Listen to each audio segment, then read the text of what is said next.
Quindi inizio io. Good afternoon. My name is Pietro Alba. I am the president of Italian Chamber of Commerce and Industry for Turkey, Izmir.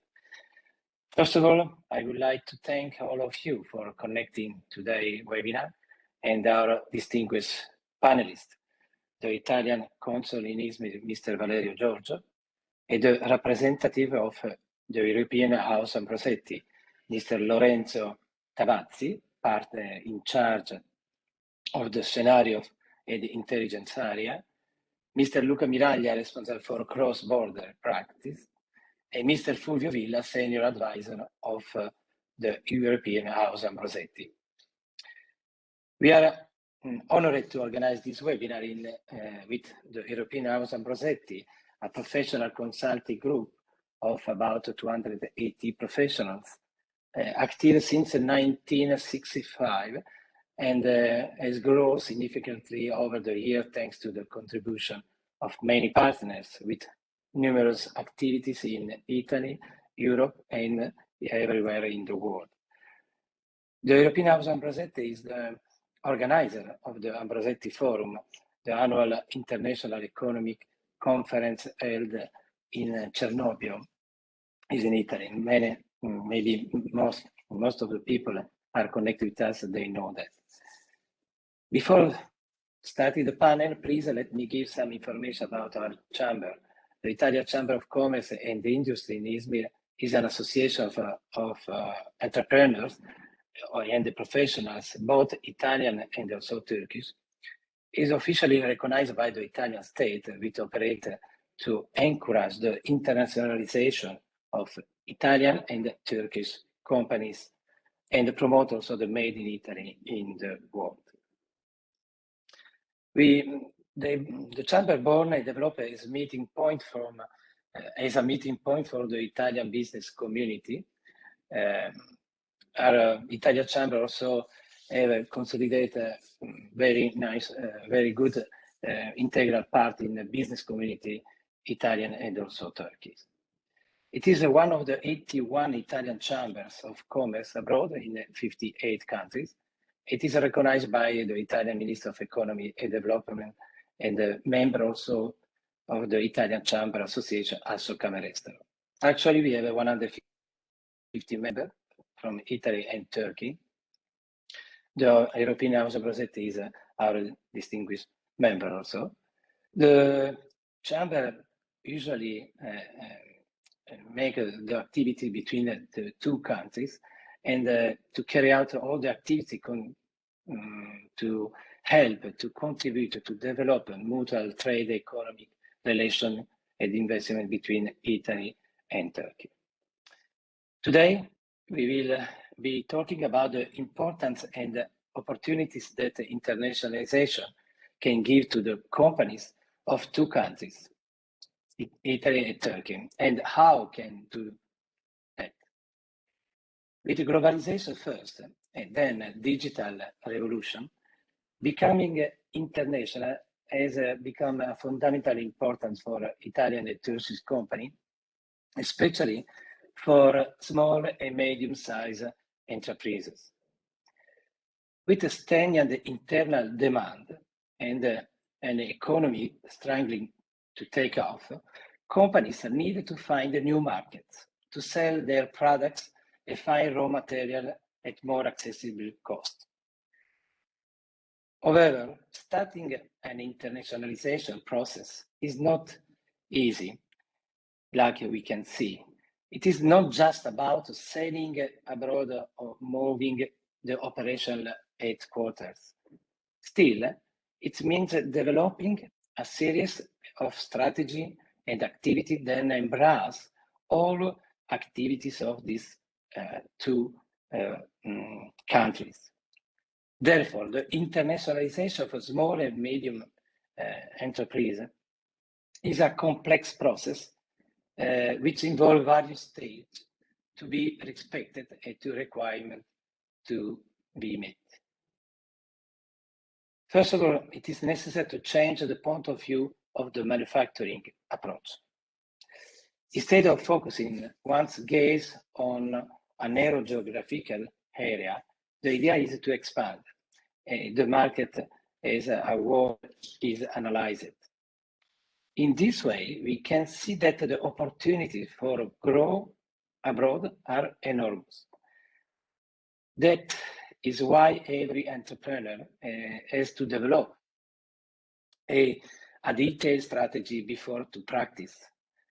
Only through a careful preparatory phase, it is possible to exploit the advantage of internationalization. For example, you have to choose where to direct your gaze, therefore knowing perfectly the context you want to operate.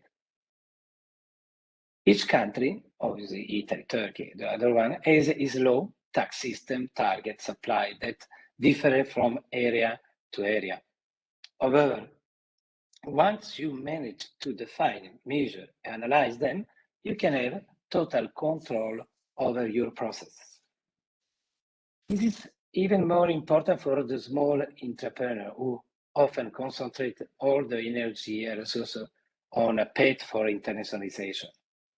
In short, the advantages are there, but only for those who believe, evaluate, and prepare themselves is the best possibility way to reach the target. Our Italian Chamber of Commerce and the European House Ambrosetti, our member, are the perfect partner to help you to develop a correct this, to have the right strategy to go in that market. Today, in our webinar, the speakers will explain that more deeply and all the concepts related to this item.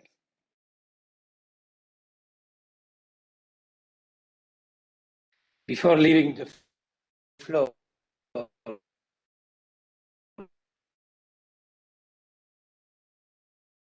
to whoever connected with us today, you may type your question on the chat box during all presentations, and then our General Secretary, Mrs. Erin Alpar, who is connected with us, will dress into the right speaker for the answer.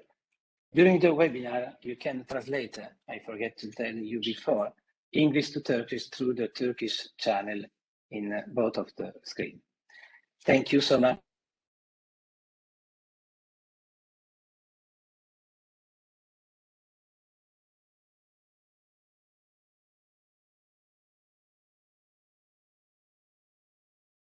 I give the thank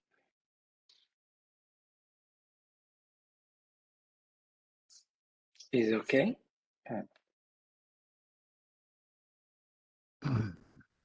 Good afternoon. Can you hear me? Yes. Yes. Can you hear me? Yes, we can hear you. Okay, great. Yes. Sorry, had some problems with the connection. So thanks for inviting me, dear Pietro Alba, President of the Italian Chamber of Commerce and Industry for Turkey in Izmir, dear Mr. Fulvio Villa, Senior Advisor, the European House Ambrosetti, dear Mr. Lorenzo Tavazzi, and Mr. Luca Miraio.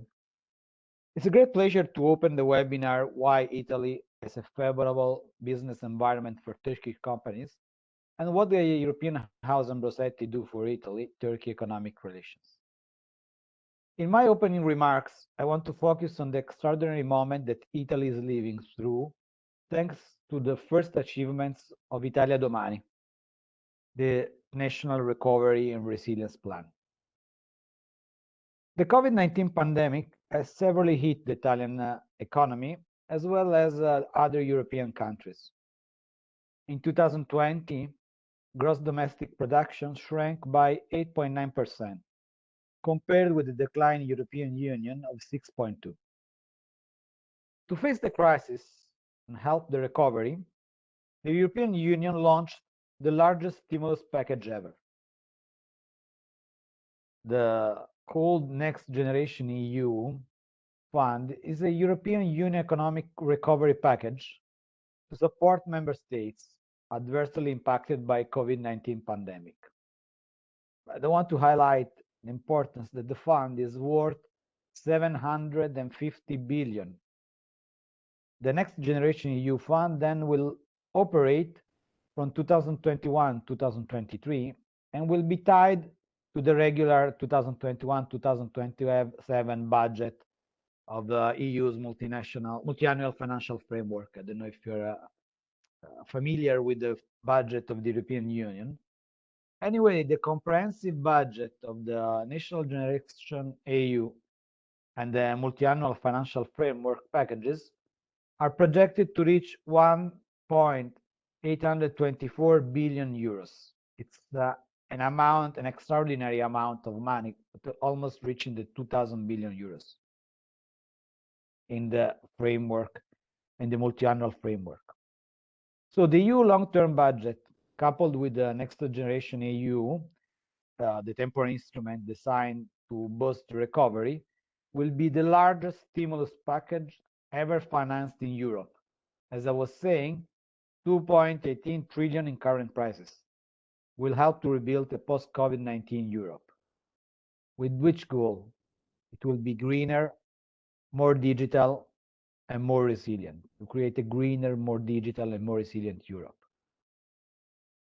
Now, going to Italy, as one of the countries hit the most by the pandemic, and with the GDP growth that already in the last years was slower than other European countries, Italy will receive the largest share of the Next Generation EU through the National Recovery and Resilience Plan, NRRP, if you like, in this way.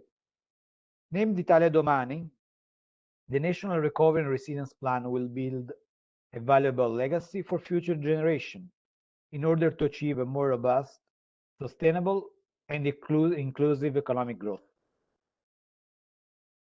The total value of Italian National Recovery and Resilience Plan is 191 billion euros that Italy will integrate with a complementary fund backed by additional resources of about 30 billion euros. So it's 191 billion euros plus the complementary fund, which is the goal for Italy. Italy wants to have a more efficient and digitalized public administrations. Italian citizens will benefit from more modern, sustainable, and widespread transport. The investment and reforms included in Italia Domani will make the country more territorially cohesive, with a more dynamic labor market and without gender or age discrimination. Public health will be more modern and closer to people. In this little summary, I already mentioned the 6 pillars that Italy will have. In fact, the plan primarily consists of 6 missions or policy areas, which correspond to the 6 pillars of the EU Next Generation Plan. And it's important for me to highlight these 6 pillars because it will be the areas that will be developed the most, and I think more interesting for all the business people that are looking to Italy. The 6 pillars will be digitalization, innovation, competitiveness, culture, and tourism. This is the first one. Green revolution and ecological transition. Infrastructure for sustainable mobility. Education and research. Inclusion and cohesion. And health. It's really a transformation of the country to make the country more modern, without discrimination, and trying to reach in some sectors that will be very close to the people, like the public health, the education, inclusion, and cohesion. Just to understand how Italy is already working on this field, Italy has already achieved 51 milestones and targets indicated by the National Recovery and Resilience Plan for 2021. And we already request the European Commission the disbursement of the first installment of the funds. So it's already something that is concrete for us, and Italy in 2021 has already worked to achieve these goals. To end my introduction, I just want to highlight it is a historical moment with a stimulus that has never seen before, and that Italy will push in the above-mentioned sectors. I really have the feeling that those who will participate in the achievements of Italia Domani will have an extraordinary opportunity to contribute in these changes. They will be part of a historical revolution in Italy. It's maybe from outside cannot be seen yet, but in the country, really have the perception that we are living in an extraordinary moment that will change in a more modern, more digital, and more cohesive way our country. Thank you very much for the opportunity to be here today, and I will leave the floor to the organization. Thank you, Mr. Valerio. Thank you. I'm sorry, I just realized I was, maybe you just heard my voice, but didn't see my face. The content was very good. Thank you. Can we share the presentation now?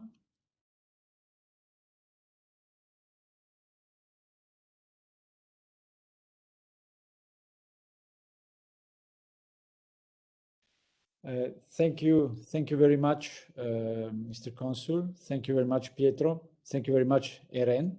And thank you very much to all of you for participating to this first webinar that we are organizing together with the Chamber of Commerce for Italy in Izmir, as already highlighted by Pietro.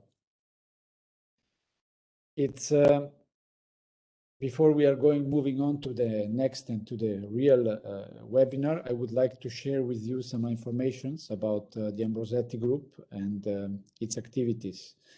As already said also by Pietro, with the Ambrosetti, the European House Ambrosetti has been established in 1965, is today headquartered in Italy, and is present with offices in 18 countries all over the world. It has been nominated as the #1 think tank in Italy, the #4 in the European Union, and is one of the most respected and independent ones worldwide. Last but not least, it is the one of the top employers in Italy in 2021. We have, as the European House Ambrosetti, we have subdivided our activities in 4 pillars. As you can see, the international cross-border service, that is where we are basically today, is part of our management consulting activities. And we have also other activities within this pillar to support companies like strategy and operations, innovation, family business and governance, human resources, and corporate finance and merger and acquisition. Another pillar is the think tank pillar. As I also mentioned before, we develop here strategic scenarios and studies, intelligence for business competition. We think about territorial development and thematic communities. Within the leaders education, we have the Ambrosetti Club. Here with more than 150 CEOs of top multinationals all over the world meet continuously and have the opportunity of professionally update themselves within our continuous learning programs and leadership programs. Last but not least, we have our pillar of events. Here we have the Chernobyl Forum. We like to think that the Chernobyl Forum is second only to the Davos Forum. We have within 3 days here meet politicians and top managers of all over the world and exchange ideas, create new ones, develop their relationships and networks. I would also like to mention the global summits. Global summits are summits that are carried out in a country in order to bring together the stakeholders of that country with the stakeholders of maybe Italy, for example. Why do I want to mention this particularly? Because we have the plan to create something, as we will say later, also in Turkey. Now just some figures to give you an idea of what we are talking. We organize more than 500 events yearly. We have 200 strategic studies and scenarios that are developed every year. We have more than 3,000 experts that are engaged on a yearly basis in order to discuss and in all our events. And last but not least, we are within the best 5 companies for number of M&A transactions, merger and acquisition transactions, with enterprise value of more than 500 million per year. Now, I would like to give the word to Mr. Lorenzo Tavazzi, who is, as I said, equity partner at the European House Ambrosetti and responsible for international development. He will explain us why Italy is a favorable business environment for Turkish companies. Lorenzo, the floor is yours. Thank you, Fulvio. Thank you very much. And of course, I would like to thank President Alba for hosting us in this digital webinar, and of course, Consul Giorgio for attending and sharing his very authoritative view on the opportunities in Italy. And of course, warm greetings from Milan, where I'm actually talking from. Is not a very good day, quite freezy. I hope that you are enjoying a little better weather.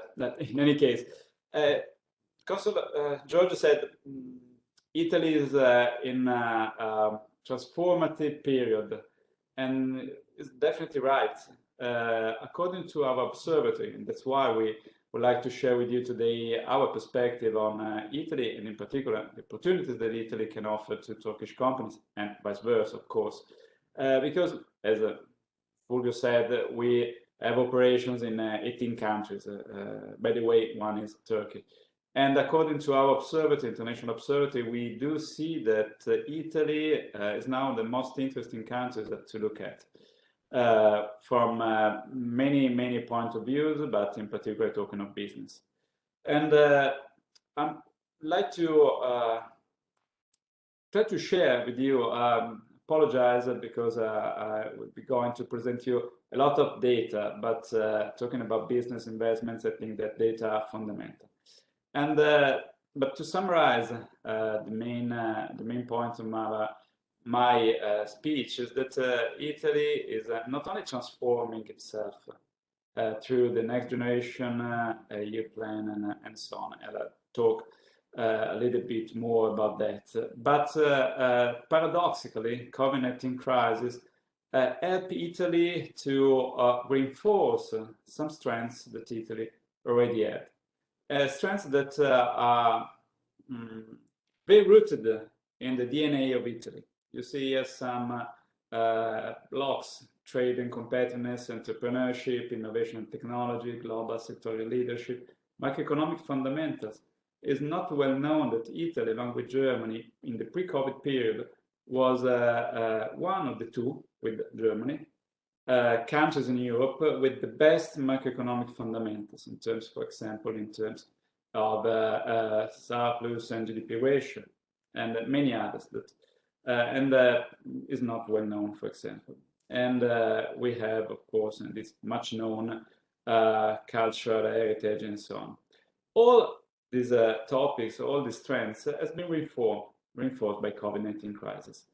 And just to give you data, numbers, if you want to see the trade, the global trade, Italy reinforced its position in 2020, so in the middle of the crisis, the COVID-19 crisis, reinforcing and augmenting the share on the total trade with the rest of the world. And you see the positioning.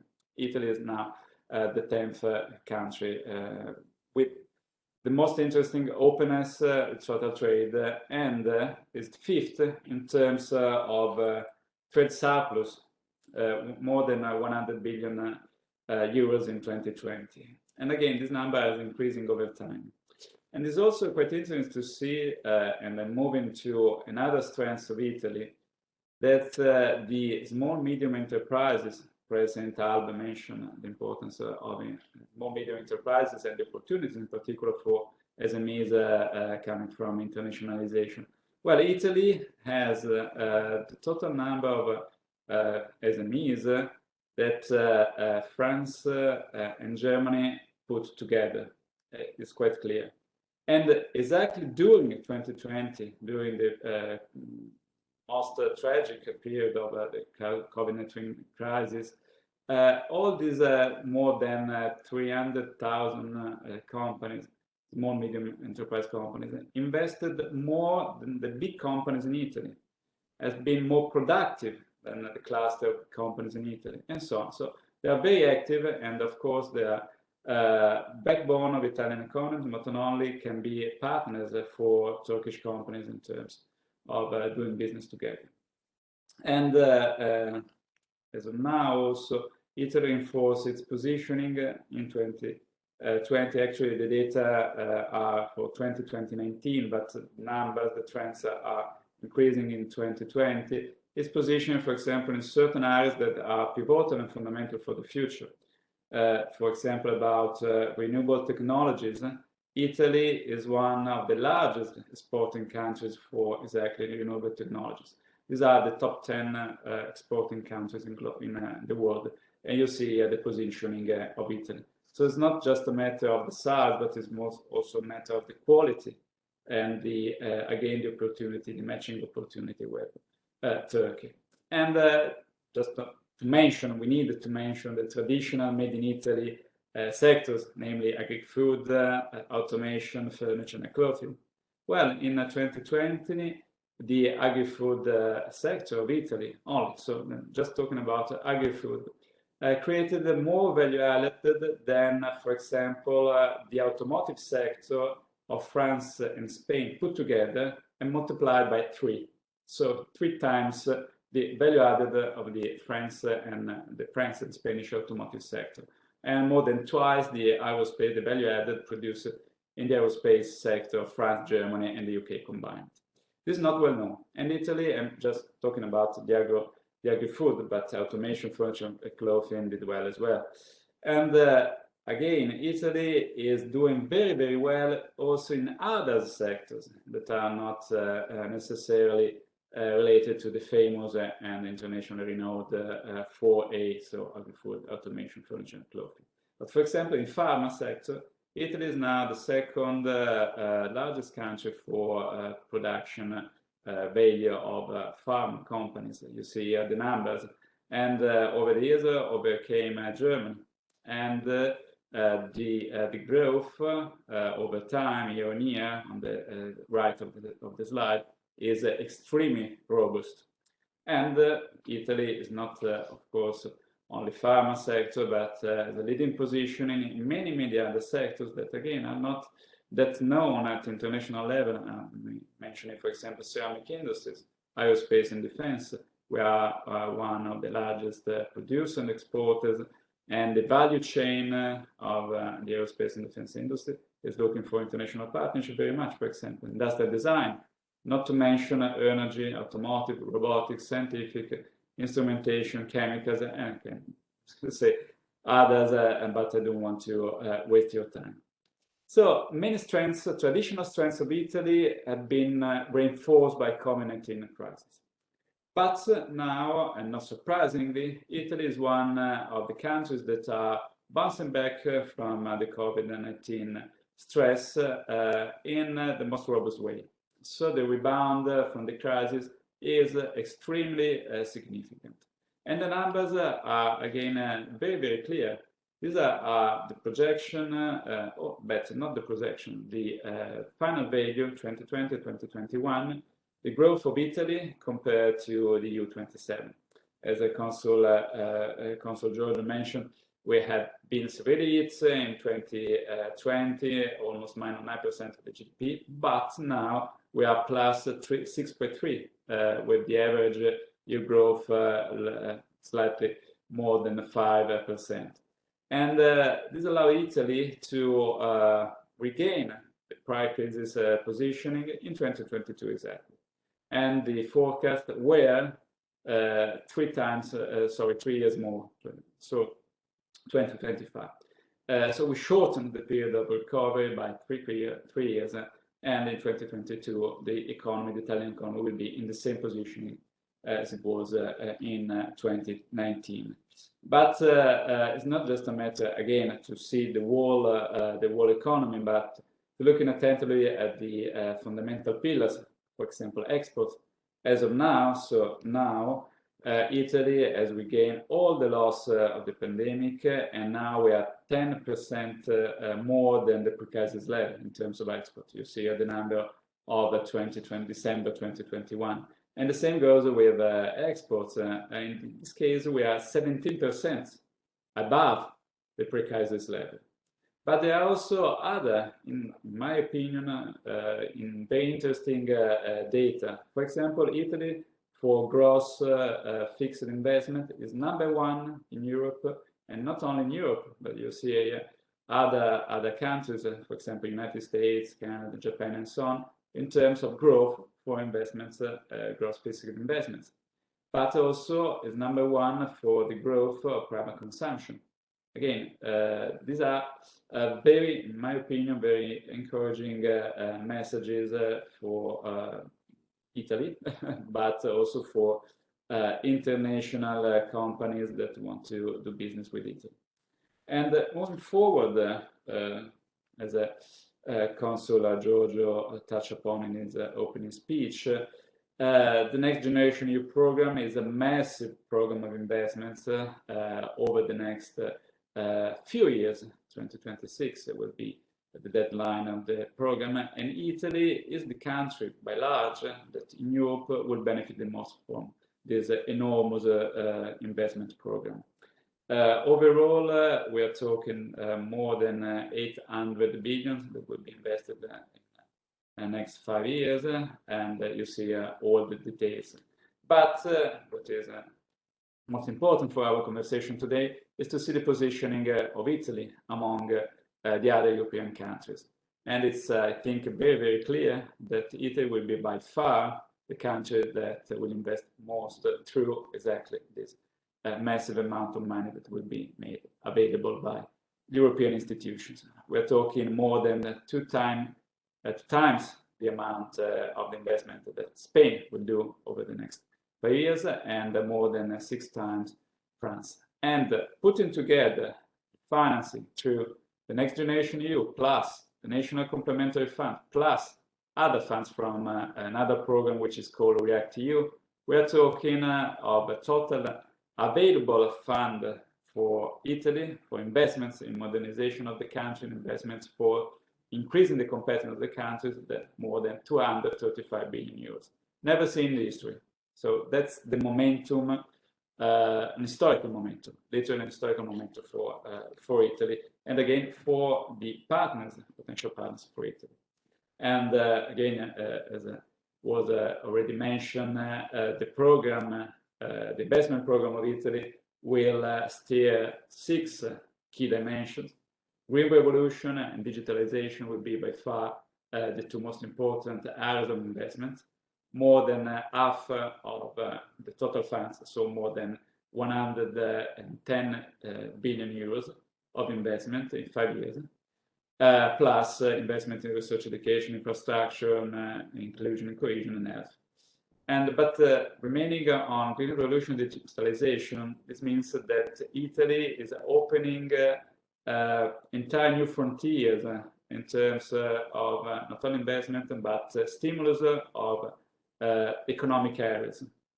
Thinks about, for example, real estate investment. Thinks about evolution of manufacturing. Thinks about many, many other sectors. So Italy will invest. You see here the numbers. More than France, Spain, and Germany put together, exactly in digitalization and transformation of the business and stimulus of the various activities related to digitalization and green revolution as well. The opportunity is enormous. The fallout, the positive impacts on the Italian context, the general context, both economic context and social context are relevant. These are the expectations from the government, so to boost and to inject fuel in the economy, and hopefully by 2026 we'll be able to enjoy 2.5% of additional growth, which is a multiple of the growth that is expected from the same program in the other countries, and the same goes for employment. But there is another feature, very, very, very important, I would say fundamental within the program of general investment and modernization of the country. So big money, but also big and very important structural reforms linked to the money. Italy is committed over the next years, by 2026, to implement 63 structural reforms to boost growth, competitiveness, openness, pro-business environment, pro-investment environment. You see, I do not have time to go into much details. If you want, we can talk during the Q&A, of course, with support of Fulvio Villa, Camera, Arianna Landit, my colleagues here in the conversation today. But you see here, for example, that fundamental effort will be put on reforming market and competition, and the simplification and rationalization of legislation. So we would like to, as a country, cut significantly the red tape, and again, open more and more the economy. And again, it's a fundamental opportunity, in my opinion, for investors and companies from abroad to enjoy this benefit. And we, at the European House Ambrosetti, we are very much involved in all of the national plan recovery of Italy, not only supporting and advising the government and several ministries, but then also to create initiatives and supporting companies to find the most suitable opportunities in terms of specific incentives, specific investment opportunities, or opportunities to join value chains, to join infrastructure or other projects that are to some extent related to the national plan of Italy. And we are supporting local municipalities, local governments. We are creating specific projects to apply to enjoy the investments that are made available by the PNR, or creating even thematic communities that are comprised of private companies that want to create common projects. So we are helping very much the Italian country system to benefit from this enormous stimulus of investment. And I would stop here. I would like to give the floor to my colleague Luca Miraglia to let you to have a deep dive also on our support for cross-border activity, more specifically for companies. Luca, please, the floor, the digital floor is yours. Thank you very much, Lorenzo. Good afternoon, everyone. As you can, as I said before, I am in charge of the practice, the cross-border practice at the European House Ambrosetti. I actually spent my entire life, my entire professional life, working to develop business at international levels. And I did it both as a manager in a consumer good manufacturing companies, and then as a consultant.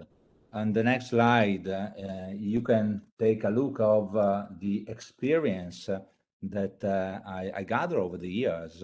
I personally led over 500 projects of internationalizations for companies, different size, many Italians, but overall from 16 different countries in Italy, in Europe, and globally. The experience that we gathered helped us developing a structure And we basically use our experience collected by doing things to put together a comprehensive approach to the internationalization, to the cross-border practice. And the reason why we talk about internationalizations rather than just calling it export development is not because we like difficult words. Export would be much easier and doesn't have 20 letters to be pronunciated. The fact is that export is a key performance indicator of the internationalization, and probably is the most important one, because end of the day, we are in different fields, all the companies that are here today, including us, but we share a common goal. We are all here to improve our turnover levels. This is something that is common. And when we talk about export, well, export is pretty simple. Is I sell something, a good, a service, to a client that is residing outside my country. This is export. But the way we usually sell our products is what makes the difference. You see, we have countries around the world with incredibly high export levels, but in most of the cases, only 1-2% of the enterprises generates over 50% of the export levels. And at the moment we look at the individual performance of a company, several companies call themselves internationalized. The moment they export 30, 50, maybe 70% of their turnover. So their turnover is mainly generated by foreign countries.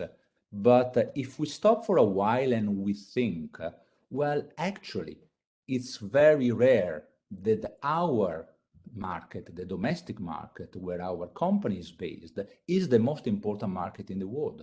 If we look at the global value of a given industry, probably our country account for a 2%, 3%, 5%. So doing the rational, well, we should generate only 5% of our business in our country. Turkey should be responsible only for 5%, 95% should come from other markets, and we should be able to replicate our market share abroad, the same kind of performance that we experience in our market. Of course, this is theoretical. In most of the cases, and pretty much no company in the world are capable of getting the same market share throughout the countries. But I believe that this is pretty important to understand what's in most of the cases is the gap between the performance and the results that sometimes are even looking very good for a company in terms of export and what is the real potential. So I was talking about a methodology. Well, the way we divide our approach to internationalization is basically starting from the focus we adopt. We have we look first of all at the company. So the blue area that that we call strategic consultancy is an activity that doesn't need to go abroad. It doesn't even have to go outside the perimeter of a company, because first of all, we need to understand what is the potential of a company. We need to understand what we can do, what our products are, and what is their competitiveness level before thinking about our export markets. Then the other key point, the moment we start looking abroad, starting to in other market, is understanding what is the potential of a destination market. Sometimes companies are export their products to 30, 50, 70 countries, but they export very little. So they have a wide presence, but they don't have a deep presence in the market. And of course, and I'm talking the business engagement, the last step and probably the most important step is executing the market. And I'm not only talking about the strategy and the methodology to enter into a new market. In several cases, we are talking about ways to improve our performance, to optimize our performance in markets that we already cover, where we already have a presence. If you want to spend a few more words on this cluster of activity one by one, well, when we look at the in the next slide, the strategic consultancy, we develop a proprietary methodology that is a quick way for companies to size their export potential.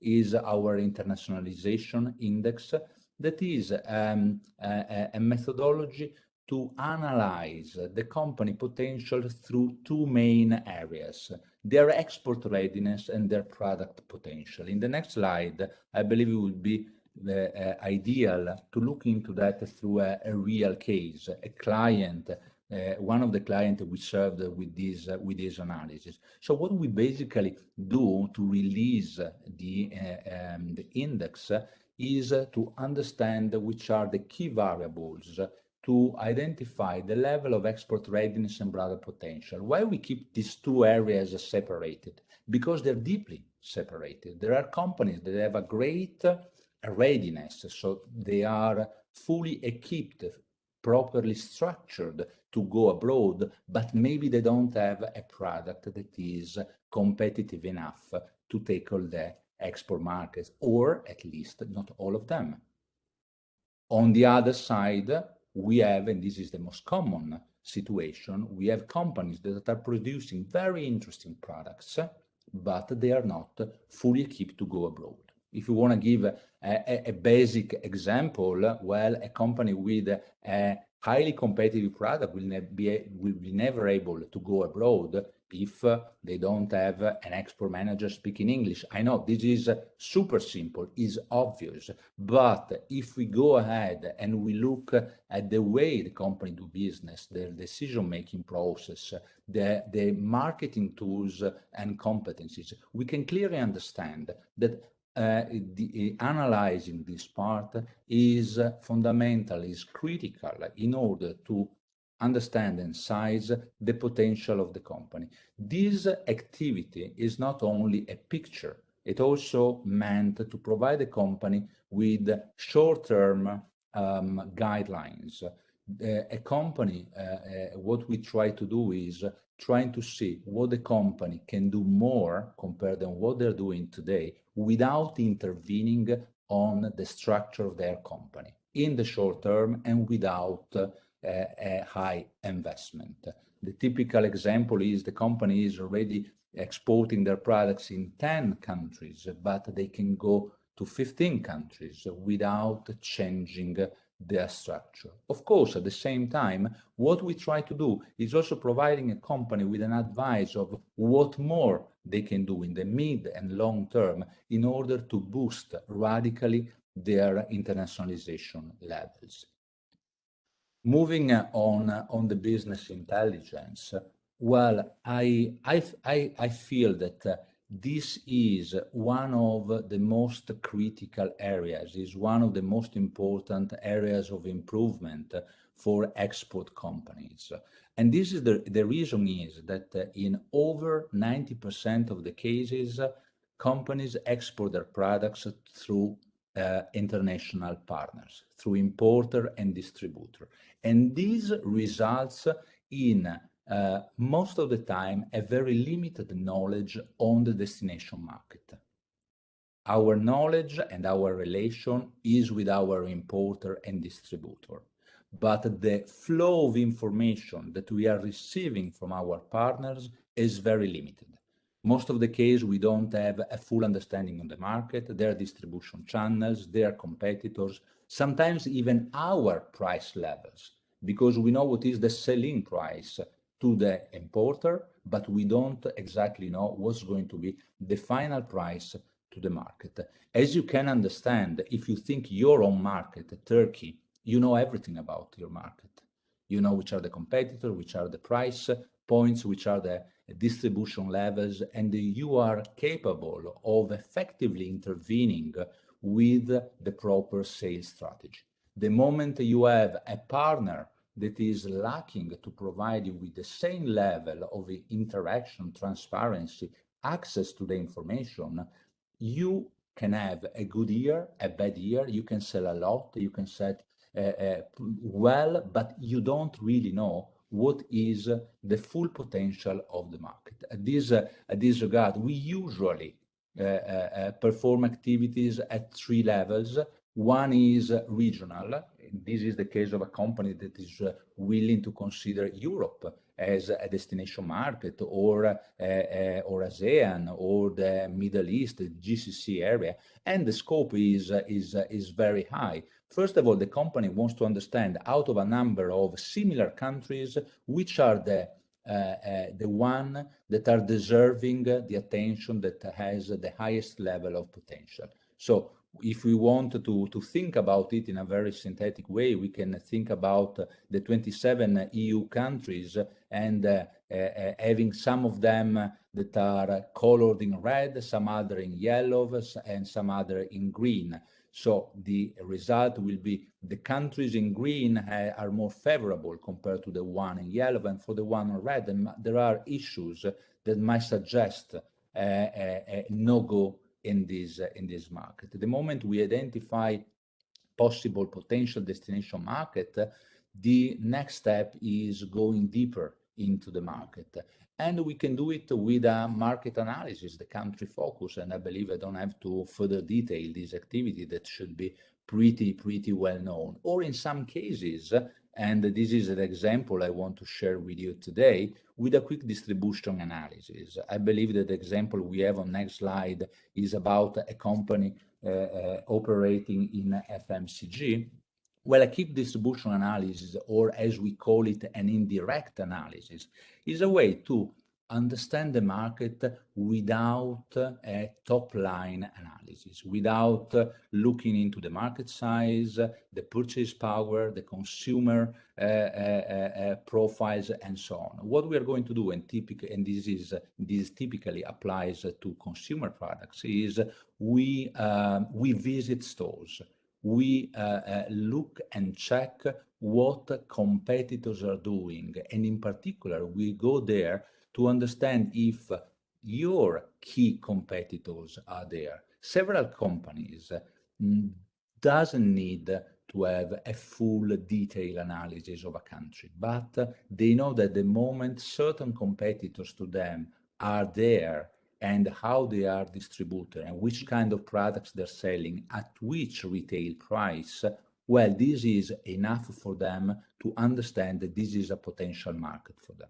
So what we did in UAE for this company was a massive store check analysis that ended up with a positive assessment of the market for them, because we identified their key players. We detected the price point. We compared the price point to the price point in Italy. In your case, it would be the price point in Turkey, to understand if the value chain was sustainable, if these products could have been competitive in the market. And we ended up providing them with guidelines on which should have been the retail price, the ideal retail price, and the product assortment. I think the retail price is a key point, because we are not talking about discounts. We are not talking about reducing the price to enter a market. Sometimes, and this is typically the case of when we operate with an importer and distributor, because we don't have a full visibility on the price points on the market, in some cases we lose margin opportunities. It's not given that entering in a market means reducing prices. Sometimes entering in a market means also being able to capitalize the margin of our products, therefore our profitability. And profitability means having more investment, more resources we can put to further develop the market. The last cluster of activities that we usually perform are the business engagement in the next slide. And of course, in here we are talking a very wide arrays of possible services, because in the end, companies are at different stage of development. Sometimes they need to enter the market for the first time. In some other cases, they are there and they want to improve their performance. What is always key as a first step is having clear in mind what is an engagement strategy, what we want to do in the market, what is the best way to enter or to develop a certain market. Then at this point, the number of activities can be very diversified. There are companies that are entering directly the market with a commercial branch, that are looking to establish an industrial presence directly or through a JV or through an M&A, or, and this is always the most common case, through indirect activities, that is either looking for direct clients to serve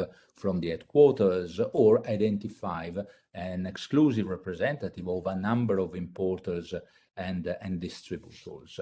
I believe the example we have is about the latter. So the case that is in terms of statistic the most common, and that is a company first of all would like to enter in a market in a low investment mode to check the potential of the market, and then they can further develop the market with further action and further strategies.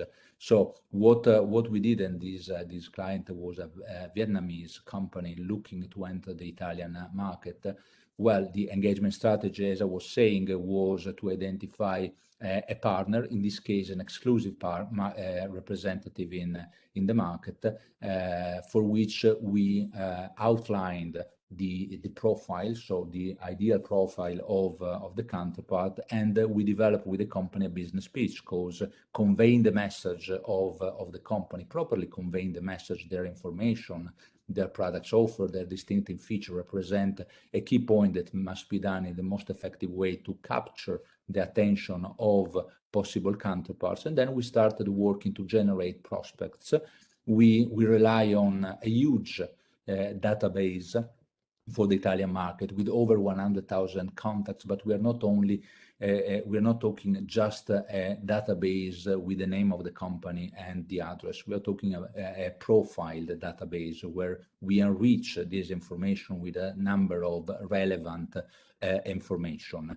Out of this database, we generate a list of prospects that we contact, providing the business pitch and explaining about the potential and the peculiarities of the companies, to gather expression of interest that we then discussed with the client to shortlist the most interesting one. In this case, the final goal was to structure an agenda of B2B meetings that has been carried out in Italy, with the client visiting the country and meeting the companies at their offices. We were there to assist, but also to wrap the meetings up and identify a clear action list to be put in place in the following month as a follow-up. In this case, the companies not only identify a counterpart started working in Italy, but as I was mentioning before, the export, the indirect export through the distributor further developed the moment they realized the market was offering interesting opportunities, and they're now talking about the implementation of an infrastructure project in Italy through a JV. I believe I can stop here. Of course, the possible intervention can be much more, but I try to give you an idea of what we do and how is structure our approach. Thank you very much. Thank you, Luca. And if I may ask for patience of your dear guest and audience, I would like to give you an additional information on what we are going to do for the Italy-Turkish relation. We are, as the European House Ambrosetti, specialized and renowned at the global level to be able to provide the business leaders, the businessmen, with networking and connection platforms in order to be able to get in touch in a very effective but also confidential way with peers all around the world. And that's why we organize and manage every year as another 8, but we are planning to open up new platforms in other areas. High-level, what we call high-level CEO dialogues. So events that are not B2B events, but are strategic events where business leaders and businessmen can gather along with their peers in other countries. You see on the map what we are doing. So they are bilateral forums for CEOs along with, of course, senior policymakers, specifically designed to reinforce the bilateral ties. So when I say bilateral, I mean Italy and or Europe versus another country or another area of the world where, from our perspective, we do see an untapped potential or a further potential to do business investment. Along with within these 8 high-level CEO dialogues, we involve 68 governments and more than 2,500 business leaders every year. What are the key strengths of this kind of high-level dialogues that are able to influence significantly and positively the economic relation and to give a boost of economic relation? Luca mentioned at the end of his presentation one experience that we had, for example, with a Vietnamese company, but we have also a dialogue, a CEO dialogue specifically for the ASEAN area, so Italy versus the Southern East Asia countries. And along the years, we started in 2017, as you can see here in the slide. We helped significantly to robust, to enrich, I would say, the bilateral trade, the bilateral investments, the business opportunities, the business matchmaking, and so on. With, on the one hand, Italian companies, and on the other hand, ASEAN companies. As of now, for example, this high-level dialogue has become one of the official instruments for cooperation of the Italian government versus the ASEAN areas. And that's why we are planning, and hopefully, if the conditions will be in place in 2022, we are going to launch Italy-Turkey high-level CEO dialogue with the exact same purposes. So to share perspective, create network, create linkages, create at the end of the day business investment opportunities. You see in the next slide, very preliminary, isn't not, please consider it very, very preliminary. We are working on that. But in our project, there will be a 2-day event involving important companies, and this is one of our differentiating points. Our high-level CEO dialogue are specifically reserved for CEOs. So, like in our idea to gather people that are number one in the organization, so at the end of the day, are able to take investment decisions and so on. So I definitely stop here. I beg for understanding. We are a little bit late on our allotted time, but forgive us. We wanted to share with you as much as we can from our perspective. Thank you very much for listening to us. Thank you, Lorenzo. Thank you, Luca. I want to remind you that to book your intervention, the question to click in the little hand next to your name to the participant. Maybe if you have a question, it will be very pleasure for us to share the question with our speakers. In any case, what I want to tell is during the speech of our speakers, we listen very, very important information. Also, they share with us many data, also a perspective, and the chance the company has to make like I said before in my presentation, the internationalization in good ways, in better way, because it's like I mentioned before, Ambrosetti is the European House Ambrosetti is the perfect partner to help us to develop the correct strategy. In the presentation for Lorenzo and Luca, we see they mention the European Ambrosetti, House Ambrosetti is they are actively assisting a company to benefit from the PNRR first. Second, they provide a modular support to evaluate and increase the level of internationalization. And the list is also analyze the potential strategy consulting. So all these issues, I think, is very, very important for all the companies, especially for the medium and small company in Turkey who want to gaze to enlarge the view in Italy, or maybe why not in other countries, because we see from the Fulvio, this company, the European Ambrosetti has connection in all over the world.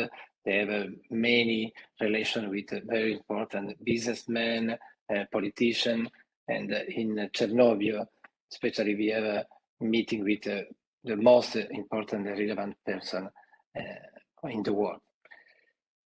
For me, it's okay. I don't know if we see some questions, but I think no, unfortunately. If someone help me, I don't know, Aaron, but I don't see any specific question. Ambrosetti event organizer would tell us we have at the moment no one. No one. Okay, I'm set for this, but maybe the people correctly is the first time they have in front of us one big consulting company like Ambrosetti. So we are very happy to have the European House Ambrosetti in our member of the Chamber of Commerce. I'm sure in the next time we can organize other meeting, or we can go, maybe we will receive some question and we can go deeply in other sector, or maybe specific sector for some entrepreneur. Thank you so much, Fulvio. Thank you so much, Luca, Lorenzo, and our Italian Consul Valerio for this webinar.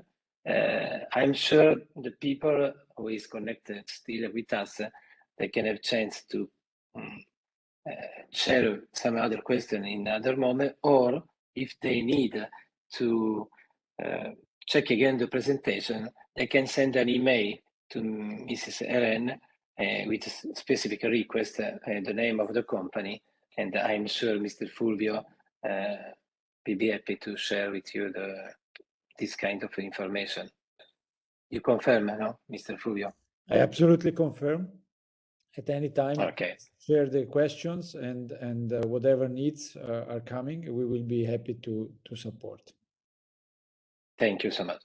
Thank you. On my side, I want to, Pietro, Fulvio, Luca, and Lorenzo, I want to thank you for also giving me the opportunity to speak about what's going on in Italy.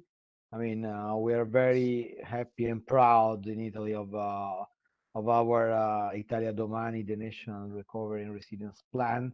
And also it's always a very good opportunity to show in a Zoom meeting, in this case in a webinar, what's going on. But thank you very much for giving me the opportunity to be here today, and as well for the companies or Turkish people over here in Izmir. The consulate will be always glad and happy to be in touch with everyone. Okay, super. Thank you. Thank you, Valerio. Thank you to all. And see you next time, I think. See you. Bye-bye. Thank you very much. To everyone. Bye-bye. Goodbye. Bye-bye.